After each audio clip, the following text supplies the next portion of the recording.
Magandang umaga po. Ako po si Don Duero.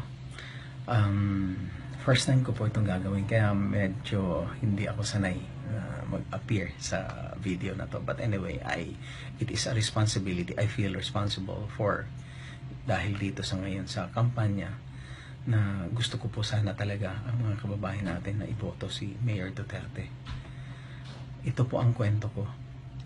Nung 2010 na nagkaroon tayo ng eleksyon, ay bigla pong naupo, nanalo po si Presidente Noy Aquino, Cojuangco Aquino.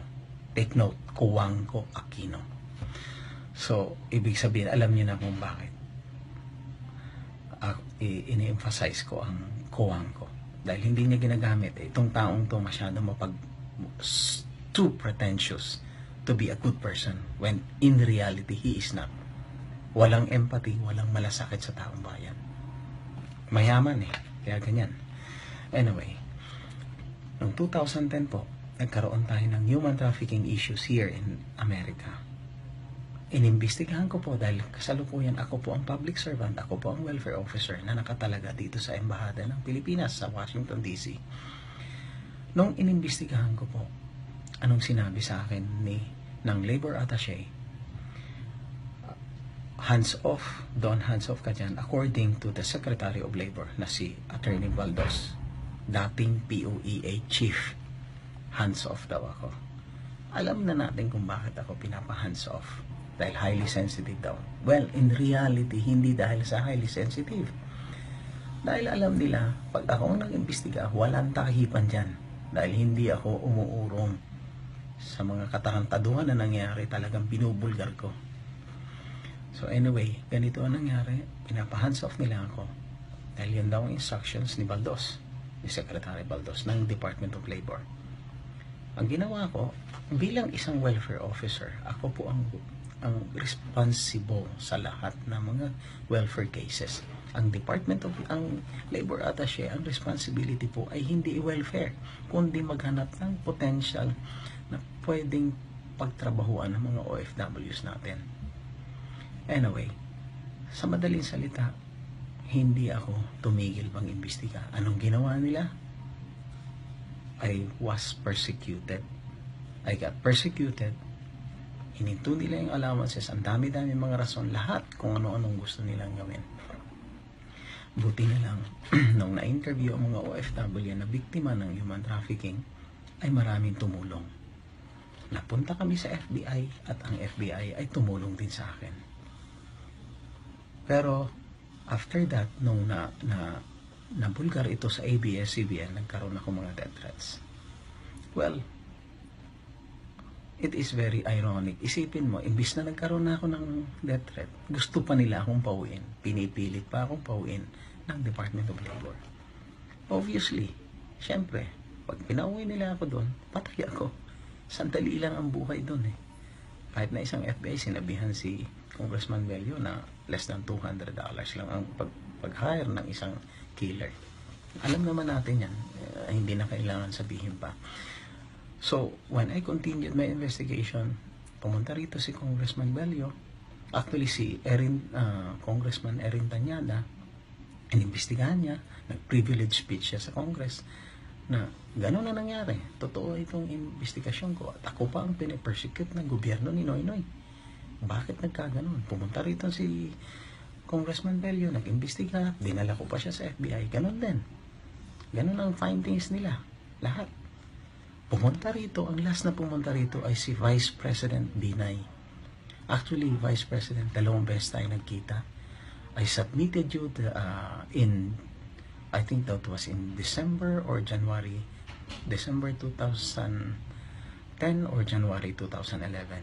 First natin na nagkita. I handed you, although through your aide, police major yata yan, I forgot his name, inabot ko po yung ganitong kakapal, more than 1 inch, mga almost 2 inches ang kapal ng dokumento na nagsasaad doon kung ano nangyari sa human trafficking.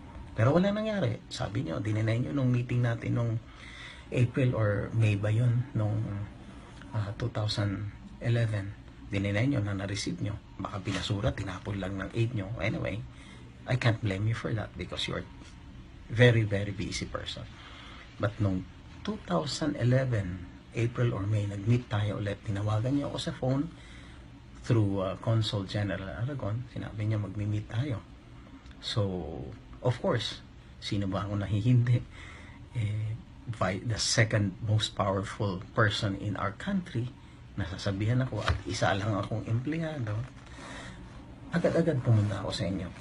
Nagkita tayo sa Western Plaza Hotel. Nag-usap tayo, tayong tatlo, si Conjan Aragon, ikaw po, at ako. At unang tanong mo sa akin, bakit ko pinalaki ang issue ng human trafficking? Napakaliit. Well, I answered you back, kagalang-galang na Vice President Binay. Sinabi ko po sa inyo, hindi ito maliit na issue dahil for one person to become a victim of human trafficking is something to be concerned of. Something that we should attend to. Dahil nandyan yung involuntary servitude. Ayaw mong gawin ang trabaho but you are forced to do the job. Pumunta sila rito dahil sa isang trabaho na yun ang in-apply nila para pagdating dito ay nabibiktima sila. Isa yun. Minsan napupunta pa sa sex slavery.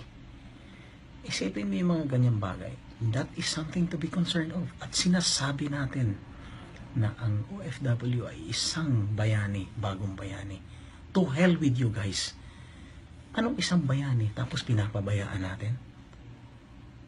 Tapos pag may issue na ganyan, pagtatakpan, pati tatahimikin nyo yung isang taong mag-iimbestiga. Bakit? Well, according nga dito sa Homeland Security, this is a multi-billion illegal business worldwide. Human trafficking is secondary to drug trafficking and gun smuggling. Yan ang dahilan. Dahil billion. Imagine, there are 2,000, yung binigay sa akin, nakuha ko sa Homeland Security na information, 2,000 Filipinos na dapat ay hindi magbayad ng placement fee ay pinagbabayad ng mga recruiters na nakasabot ng POEA. Ano yan?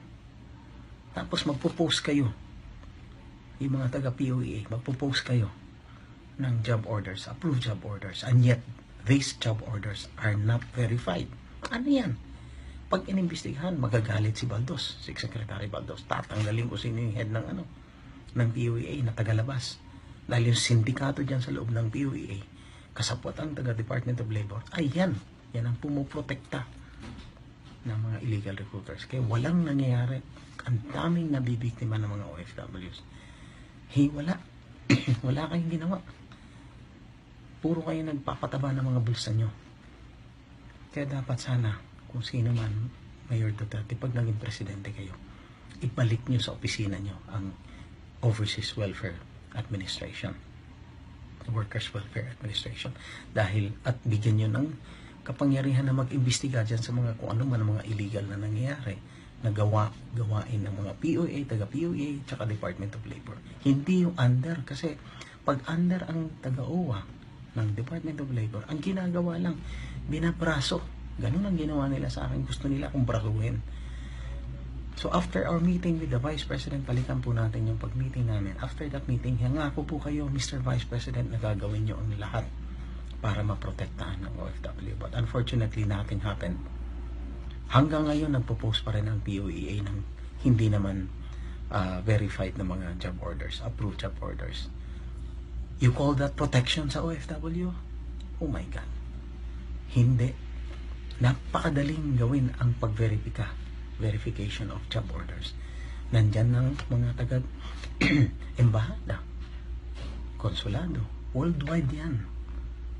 Anong ginagawa nila? Napakadali. Tawagan lang nila to verify kung talagang nagre-recruit yung mga yan. Pero hindi. Hindi ginagawa. Dahil pag ginawa na ng ganyan, mapoprotektahan ng mga OFWs. Pero hindi. Mawawala yung mga illegal recruiters. Pero ayaw niyong gawin yan dahil mawawala rin ang kickback. Yan ang katotohanan. Kaya sana po, kaya ako napilitan ako. I was forced to tender my resignation.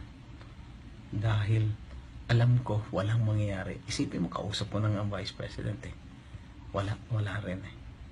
How much more napaka-ordinaryong tao ko lang. Anong magagawa to? Nothing. Pero kayo, mga kababayan ko dyan sa Pilipinas, malaki ang magagawa nyo. Kung gusto nyo tigilan itong mga illegal na nangyayari, mga kriminalidad, korupsyon sa Pilipinas, kung gusto nyo matigil yan, iboto nyo po si Duterte, si Mayor Duterte.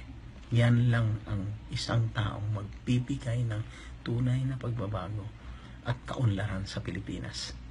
Masasabi ko po ito dahil tingnan nyo ang Davao. Yan ho. Kasi kung nung panahon na yun ay si Mayor Duterte ang presidente, maraming nakakulong na ngayon ng mga taga-PUEA at Department of Labor. Maghanda-handa kayo. Maraming sasabit sa inyo dyan sa katarantaduhan nyo. Mga kababayan po, kung gusto nyo talaga ng tunay na pagbabago, si Duterte nyo po. Si Duterte na po ang iboto natin. Maraming salamat po.